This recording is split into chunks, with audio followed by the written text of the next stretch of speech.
বিসমিল্লাহির রহমানির রহিম। আসসালামু আলাইকুম।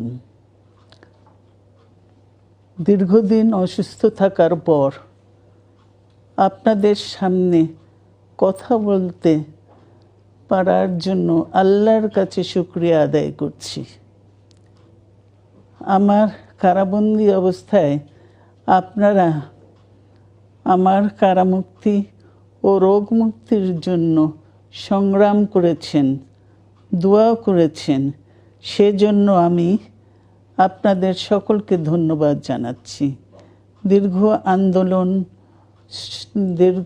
আন্দোলন সংগ্রাম ও ত্যাগের মধ্য দিয়ে আমরা ফ্যাসিবাদী অবৈধ সরকারের কাছ থেকে মুক্তি পেয়েছি।